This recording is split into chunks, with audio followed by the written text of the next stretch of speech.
Paul, we live in a world of sexual perversion. It's filled with immorality, and sometimes we can begin to be confused that the world invented sex. But what we know biblically is that sex was something that was designed by God. Can you talk to us about God's design for sex and why it's so important that we have a biblical understanding of it? Yeah. First of all, it was designed by God. And I think that the thing that makes the difference between the wrong view and the right view is, with the right view, sex is not an end in itself. Even the pleasure of sex is not an end in itself. If you remember when Adam and Eve sinned, what happened? They covered themselves. But I believe they didn't merely cover themselves from God. They covered themselves from each other. That's what sin does. It destroys intimacy. Okay? So if we're talking about sex just as a physical pleasure with no other goal in mind, well, it's animal. All right? But if sex has a higher purpose, not taking away from the physical delight of sex, but if sex has a higher purpose, and that is to increase my emotional, spiritual intimacy with my wife, there's the goal. And so sex as merely trying to satisfy what we could call animal pleasure becomes then twisted and dark and selfish.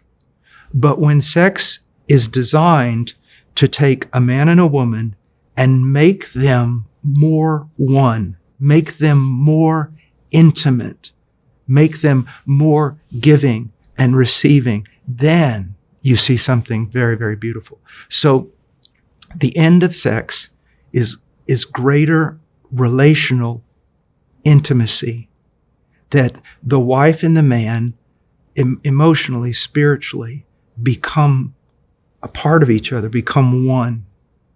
And that's what makes it beautiful. When that is removed, it becomes animal.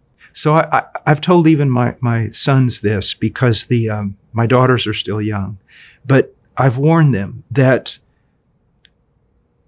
entering into a relationship with a girl that there's not the intention or the commitment to marry, even if they're sharing feelings with one another, they're holding hands, or the farthest they go is to hug one another, they're creating a bond of intimacy.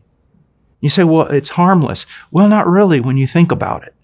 Why? They're creating a bond of intimacy, and that's what marriage is about. So if they're just kind of boyfriend and girlfriend and they break up, guess what happens? It's kind of like the boy is going to leave part of himself with that girl, and the girl is going to leave part of herself with that boy. And there's intimacy shared that almost can never be removed. And so one of the most important things is that it's not just that we remain chaste physically, but we remain chaste with regard to entering into an intimate relationship with another person. You want to go to that altar. Like, people always think going to the altar complete, which means physically chaste. But you can have all these emotional relationships with people, and it's as though you're taking them to the altar with you. Do you see? Yeah. No, Paul, even what you're saying, I think there's so many different ways that parents or pastors approach the conversation of sex with students and their own children. Can you talk, just as we close, about communicating the beauty of sex without stoking curiosity in it? Because I think people grow up going, if they're in the church, that's bad, don't talk about it, that's a mommy and a daddy thing. And it becomes something that is so private and curious. Talk about the beauty of it, and yet protecting curiosity. First of all, there is a danger of awaking that.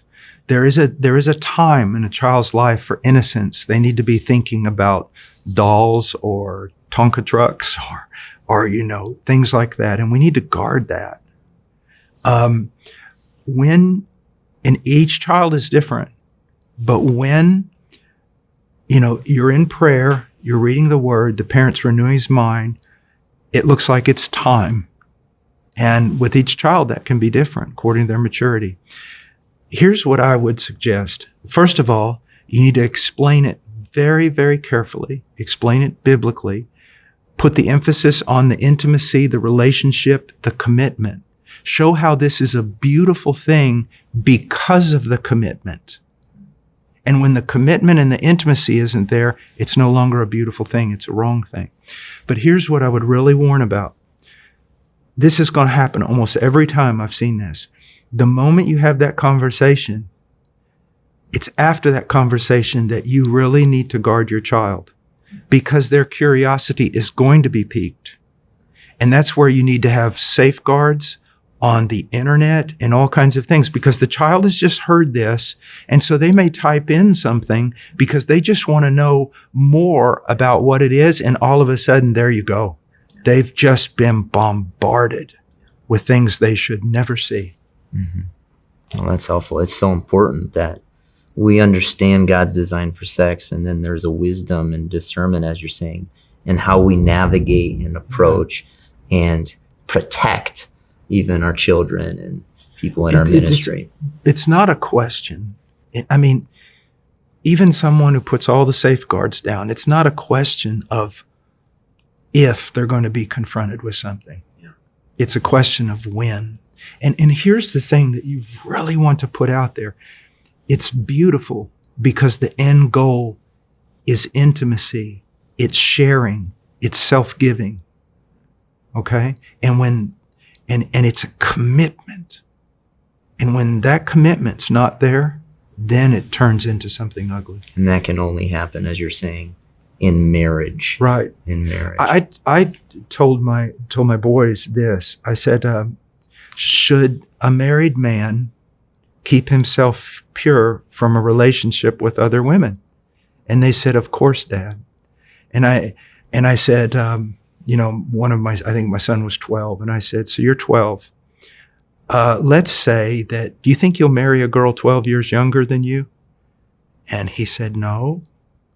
I said, what's the average? It's about 5, isn't it? 6, 8, something like that. 3, 2. I said, guess what, son? Your wife is alive right now, somewhere.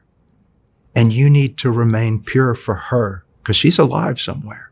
And you need to pray for her. And you can't guard her physically, but you need to be guarding her in prayer. You need to be lifting her up. I want my young men, I want them interceding for their wives maybe 20 years before they meet them. Yeah. And I want them maintaining loyalty to God, but also loyalty to the woman they are going to marry. So helpful and so clear. Thank you, Paul. And they feel noble. Yeah, in the process. Yeah, they feel like, yes, I need to do that. It makes boys men when they view sex that way. Yeah. It's important. And commitment and loyalty is what makes any man a man. It's not how big his biceps are, and it's not even if he's tremendously bold. It's loyalty that makes a man a man. Thank you, Paul.